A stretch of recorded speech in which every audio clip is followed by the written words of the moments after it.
ਯਾਰ ਦੋਸਤੋ, Pakistan cricket team 2023 ਦੇ ਵਰਲਡ ਕੱਪ ਦੇ ਵਿੱਚ ਇੰਡੀਆ ਗਈ ਸੀ। ਉਸ ਵਕਤ ਪਾਕਿਸਤਾਨ ਕ੍ਰਿਕਟ ਟੀਮ ਦਾ ਕਪਤਾਨ ਸੀ ਬਾਬਰ ਆਜ਼ਮ। ਲੇਕਿਨ ਪੂਰੀ ਟੀਮ ਦੀ ਜਿਹੜੀ ਪਰਫਾਰਮੈਂਸ ਸੀ ਉਹ ਵਰਲਡ ਕੱਪ 2023 ਦੇ ਵਿੱਚ ਬਹੁਤ ਖਰਾਬ ਸੀ, ਜਿਹਦੀ ਵਜ੍ਹਾ ਤੋਂ ਪਾਕਿਸਤਾਨ ਕ੍ਰਿਕਟ ਟੀਮ ਦਾ ਜਿਹੜਾ ਕਪਤਾਨ ਸੀ ਬਾਬਰ ਆਜ਼ਮ, ਉਹਨੂੰ ਤਬਦੀਲ ਕਰ ਦਿੱਤਾ ਗਿਆ।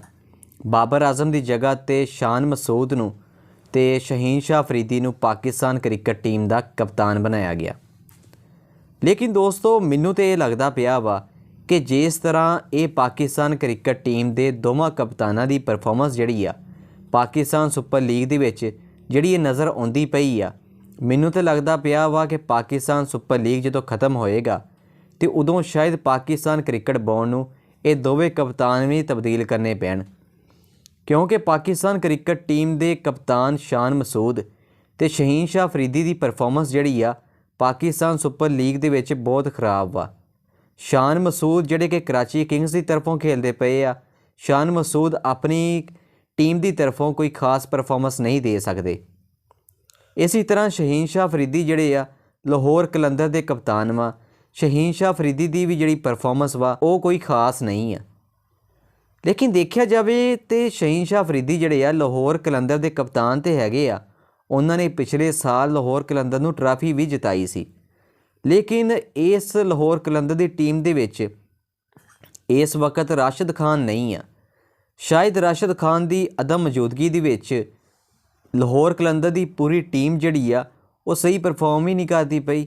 ਲਾਹੌਰ ਕਲੰਦਰ ਜਿਹੜੀ ਕਿ ਪਿਛਲੇ ਸਾਲ ਦਫਾਈ ਚੈਂਪੀਅਨ ਰਹੀ ਹੈ, ਲੇਕਿਨ ਇਸ ਸਾਲ ਲਾਹੌਰ ਕਲੰਦਰ ਦੀ ਓਵਰਆਲ ਜਿਹੜੀ ਪਰਫਾਰਮੈਂਸ ਵਾ, ਖਾਸ ਤੌਰ 'ਤੇ ਕਪਤਾਨ ਸ਼ਹੀਨ ਸ਼ਾਹ ਅਫਰੀਦੀ ਦੀ ਜਿਹੜੀ ਪਰਫਾਰਮੈਂਸ ਵਾ ਉਹ ਬਹੁਤ ਜ਼ਿਆਦਾ ਨਾਕਸ ਵਾ। ਸ਼ਹੀਨ ਸ਼ਾਹ ਅਫਰੀਦੀ ਜਿਹੜੇ ਕਿ ਕੌਮੀ ਕ੍ਰਿਕਟ ਟੀਮ ਦੇ ਵੀ ਕਪਤਾਨ ਵਾ। ਸ਼ਹੀਨ ਸ਼ਾਹ ਅਫਰੀਦੀ ਦੀ ਕਪਤਾਨੀ ਦੇ ਵਿੱਚ ਪਾਕਿਸਤਾਨ ਕ੍ਰਿਕਟ ਟੀਮ ਜਿਹੜੀ ਆ ਨਿਊਜ਼ੀਲੈਂਡ ਵੀ ਗਈ ਸੀ, ਲੇਕਿਨ ਨਿਊਜ਼ੀਲੈਂਡ ਦੇ ਵਿੱਚ ਵੀ ਪਾਕਿਸਤਾਨ ਕ੍ਰਿਕਟ ਟੀਮ ਨੂੰ ਬਹੁਤ ਬੁਰੀ ਤਰ੍ਹਾਂ ਸ਼ਿਕਸਤ ਮਿਲੀ ਸੀ। ਸ਼ਹੀਨ ਸ਼ਾਹ ਅਫਰੀਦੀ ਦੀ ਕਪਤਾਨੀ ਦੇ ਵਿੱਚ ਪਾਕਿਸਤਾਨ ਕ੍ਰਿਕਟ ਟੀਮ ਪਹਿਲੀ ਦਫਾ ਗਈ ਸੀ ਨਿਊਜ਼ੀਲੈਂਡ, ਲੇਕਿਨ ਇਹ ਪਹਿਲੀ ਸੀਰੀਜ਼ ਹੀ ਸ਼ਹੀਨ ਸ਼ਾਹ ਅਫਰੀਦੀ ਵਾਸਤੇ ਅਜ਼ਾਬ ਬਣ ਗਈ। ਸ਼ਹੀਨ ਸ਼ਾਹ ਅਫਰੀਦੀ ਦੀ ਪਹਿਲੀ ਸੀਰੀਜ਼ ਦੇ ਵਿੱਚ ਨਾਕਾਮੀ ਸਾਹਮਣੇ ਆਈ। ਸ਼ਹੀਨ ਸ਼ਾਹ ਅਫਰੀਦੀ ਦੀ ਕਪਤਾਨੀ ਦੇ ਵਿੱਚ ਪਾਕਿਸਤਾਨ ਕ੍ਰਿਕਟ ਟੀਮ ਨੂੰ ਨਿਊਜ਼ੀਲੈਂਡ ਨੇ 4-1 ਤੋਂ ਹਰਾਤਾ ਸੀ। ਖੈਰ, ਦੂਸਰੇ ਨੰਬਰ 'ਤੇ ਗੱਲ ਕਰੀਏ ਆਪਾਂ ਸ਼ਾਨ ਮਸੂਦ ਦੀ, ਤੇ ਸ਼ਾਨ ਮਸੂਦ ਜਿਹੜੇ ਕਿ ਪਾਕਿਸਤਾਨ ਟੈਸਟ ਕ੍ਰਿਕਟ ਦੇ ਕਪਤਾਨ ਵਾ। ਪਾਕਿਸਤਾਨ ਕ੍ਰਿਕਟ ਟੀਮ ਦੇ ਕਪਤਾਨ ਸ਼ਾਨ ਮਸੂਦ ਜਿਹੜੇ ਆ ਆਸਟ੍ਰੇਲੀਆ ਦੇ ਵਿੱਚ 3 ਟੈਸਟ ਮੈਚ ਖੇਡਣ ਵਾਸਤੇ ਗਏ ਸੀ, ਲੇਕਿਨ ਤਿੰਨਾਂ ਦੇ ਤਿੰਨੋਂ ਟੈਸਟ ਮੈਚ ਜਿਹੜੇ ਆ ਸ਼ਾਨ ਮਸੂਦ ਦੀ ਕਿਆਦਤ ਦੇ ਵਿੱਚ ਪਾਕਿਸਤਾਨ ਕ੍ਰਿਕਟ ਟੀਮ ਜਿਹੜੀ ਆ ਉੱਥੋਂ ਹਾਰ ਕੇ ਆਈ ਸੀ ਆਸਟ੍ਰੇਲੀਆ 'ਚੋਂ। ਉਸ ਤੋਂ ਬਾਅਦ 'ਚ ਹੁਣ ਪਾਕਿਸਤਾਨ ਸੁਪਰ ਲੀਗ ਸ਼ੁਰੂ ਹੋ ਚੁੱਕਿਆ ਵਾ। ਸ਼ਾਨ ਮਸੂਦ ਜਿਹੜੇ ਕਿ ਕਰਾਚੀ ਕਿੰਗਸ ਦੇ ਕਪਤਾਨ ਵਾ, ਸ਼ਾਨ ਮਸੂਦ ਵੀ ਕੋਈ ਖਾਸ ਪਰਫਾਰਮ ਨਹੀਂ ਕਰਦੇ ਪਏ। ਸ਼ਾਨ ਮਸੂਦ ਨੇ ਪਾਕਿਸਤਾਨ ਸੁਪਰ ਲੀਗ ਦੇ ਵਿੱਚ 5 ਮੈਚ ਖੇਲੇ ਆ, ਲੇਕਿਨ 5 ਮੈਚਾਂ ਦੇ ਵਿੱਚ ਬਤੌਰ ਕਪਤਾਨ ਸ਼ਾਨ ਮਸੂਦ ਨੇ ਹਜੇ ਤੱਕ 81 ਸਕੋਰ ਬਣਾਏ ਆ। ਲੇਕਿਨ ਦੋਸਤੋ, ਸ਼ਾਨ ਮਸੂਦ ਤੇ ਸ਼ਹੀਨ ਸ਼ਾਹ ਅਫਰੀਦੀ ਦੀ ਜਿਹੜੀ ਦੋਵਾਂ ਦੀ ਪਰਫਾਰਮੈਂਸ ਆ ਇਹ ਬਹੁਤ ਜ਼ਿਆਦਾ ਖਰਾਬ ਆ। ਸ਼ਾਨ ਮਸੂਦ ਤੇ ਪਾਕਿਸਤਾਨ ਸੁਪਰ ਲੀਗ ਦੇ ਵਿੱਚ ਇਸ ਤਰ੍ਹਾਂ ਖੇਡਦੇ ਪਏ ਆ ਜਿੱਦਾਂ ਕਿ ਉਹ ਟੈਸਟ ਕ੍ਰਿਕਟ ਵੀ ਖੇਡਦੇ ਪਏ ਆ। ਉਹਨਾਂ ਨੂੰ ਨਹੀਂ ਲੱਗਦਾ ਪਿਆ ਕਿ ਇਹ T20 ਕ੍ਰਿਕਟ ਵਾ।